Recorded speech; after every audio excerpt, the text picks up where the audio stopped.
This weekend, we went to Jollywood Nights at Hollywood Studios, and unfortunately, it poured rain the entire night. And even though we had a fun night overall, it was definitely not the night we expected because a lot of things that they are supposed to do at Jollywood Nights are either canceled or altered when it rains. We arrived at Hollywood Studios around 5 o'clock to line up for the event, and at 5:30, we were let in and given wristbands. We did kick off our night with a couple of photo ops, and then we decided to grab a spot for Fantasmic. Fantasmic was supposed to happen at 6:30 the show, but unfortunately, a few minutes before the show was set to begin, it started to rain. So instead of delaying the show, it was officially canceled. At this point, it was about 6:45, and we decided we would just go wait to meet a character. We picked Mickey and Minnie because we wanted to see their fancy outfits and because their line was fully covered from the rain. We got in to see Mickey and Minnie around 7:40. Once we had met Mickey and Minnie, we went to get a spot for the show I wanted to see the most, which was called Glisten. This ice skating show sounded super cool, but unfortunately, every performance was canceled. So instead, we made our way towards Tower of Terror to see some cool projections that they were doing on the outside of the building and to go to the Tip Top Club. But again, due to the rain, the Tip Top Club was closed and all the performances for the night were canceled. So instead, we decided to just go on Tower of Terror because one thing that is good about Hollywood Studios was that all the rides were still operating. We did also get to meet a couple of Tower of Terror employees, and they were really funny and one of the highlights of our night. And we were able to grab a quick drink during one of the short breaks in the rain. Since rides weren't super important to us, decided to do some more character meet and greets, and next we went to find Duffy dressed as Santa. And then at 10 o'clock, they were able to present the Jingle Bell, Jingle Bam projections and fireworks, so we did watch those. After the show, we went to the Tune-In Lounge where I tried the Holiday Delight, which I thought was pretty good. For the next little while, we just met a whole bunch of characters. The characters were supposed to be outside around the lake, but since it was raining, they had all been moved inside to the Indiana Jones Stunt Spectacular Arena. It took about an hour, but we met Baloo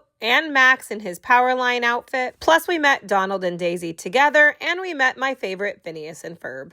After that, we were hungry, so we tried a couple of Jollywood Nights food items, but to be honest, none of them were all that impressive. After eating, we met Scrooge McDuck and decided we might as well go see the one show that was still running called Holidays in Hollywood. We got in line for the midnight performance of this show, and while it was cute, this is a show that they've had every year, so it wasn't a show that I was super excited to see. But I do understand that there's not much that Disney can do when it rains. We ended up leaving the show a few minutes before it was over because my husband wanted to ride Rise of the Resistance, and the event did end at 12:30. On our way over to Rise, we did have time to say a quick hello to Goofy and Pluto, and I was surprised that their outfits were so much fancier than Mickey and Minnie's. And for our last ride, we did ride Rise of the Resistance before heading back to the hotel. But on our way out, we did get one last surprise when they gave us these really cute Jollywood Nights ornaments.